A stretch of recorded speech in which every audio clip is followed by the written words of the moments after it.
So the story goes like this. Someone had a ghost.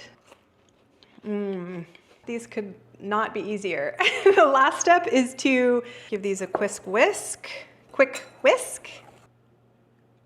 These are dynamite cookies and no murder involved.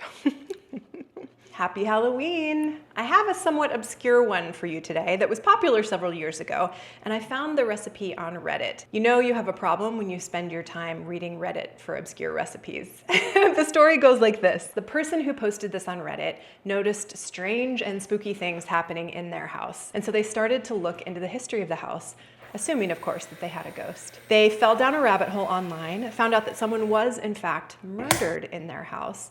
But more interestingly for our purposes, they found out that the neighbor in the 1930s, when this crime took place, was an employee at a bakery that had a cookie that was dubbed Recipe of the Year.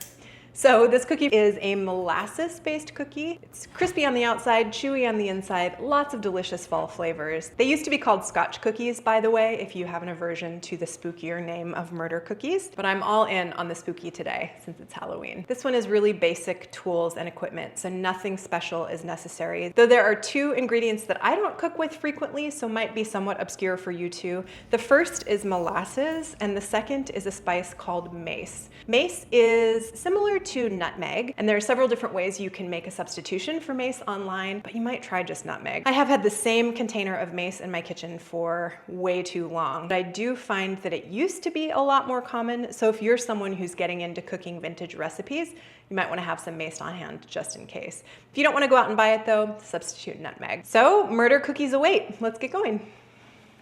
On my bench, I have the wet ingredients for our cookies, and like any basic cookie recipe, these start by creaming together the fat and the sugar, sifting in the flour, adding an egg and some milk, and then popping them in the oven. Pretty easy cookie recipe.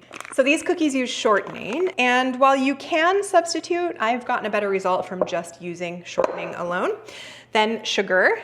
They also include some molasses. And molasses is delicious, dark, sticky, and kind of a pain in the butt to measure. So my trick for measuring molasses is taking a measuring cup and spraying it kind of gently with some sort of spray oil, and then measuring from there. It should make the molasses come out of the cup a little bit easier, but you can always use a spatula if it doesn't. So if you've never cooked with molasses before, it's actually what's added to sugar to make sugar into brown sugar. Molasses is a pretty distinct flavor. It's dark, it's a little bit smoky. It's really delightful. I don't cook with it all that often, but I really enjoy it. So molasses is going in, and you can see how I had to use my spatula a little bit, but it kind of just really comes out of the measuring cup pretty well. So now we cream together our sugar, shortening, and molasses. Do one scrape down. It's already smelling delicious in here. These cookies are a nice fall spice cookie, and it strikes me that they might be a good substitution for someone in your household if you have someone that doesn't like ginger. They probably could take the place pretty nicely of a ginger snap.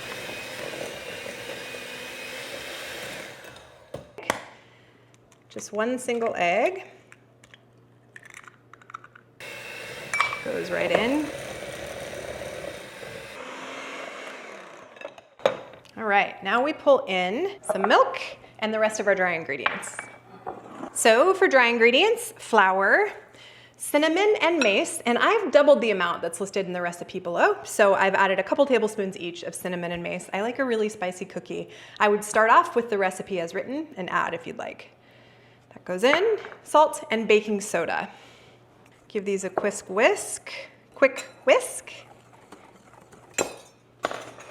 And then we're gonna sift these into the mixture. So I'm gonna do 2 additions of the dry ingredients, and I'm gonna add the milk in between. The recipe itself is not super specific on the instructions, but I found this way to work pretty well. Add the milk. This is actually cream. And the last addition of our dry ingredients.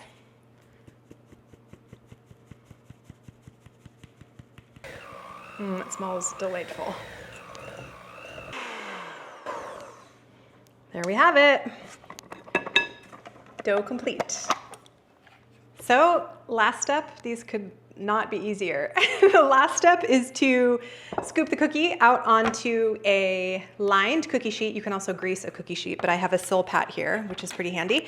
And I'm using a cookie scoop, but you can use a tablespoon and just a regular cookie sheet to make it even easier. And then I'm going to take one last step of flattening the cookies a little bit. It was a recommended part of the recipe, and I've done it with making cookie balls and with flattening them out, and I like the results a little bit better when I flatten them. And into the oven they go. These are gonna cook for like 12 to 14 minutes. They should be kind of crispy on the outside, but still chewy in the middle. And I would err on the side of under baking versus over baking. So into the oven.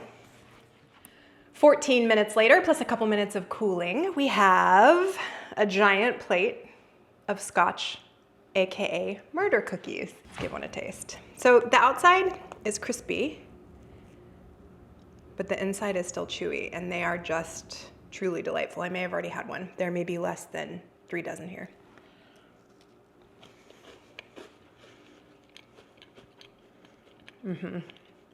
They're really, really good. They feel like a quintessential fall cookie, just like gingerbread, but there's no ginger in them. Crispy on the outside, chewy on the inside. These are dynamite cookies. Thank you so much for spending your time with me today. I really appreciate it. If you liked this video, please give it a like. If you want to see more from me, please subscribe to my channel. Please let me know about any haunting experiences that you have in the comments down below, and I will look forward to seeing you here next time. Happy Halloween!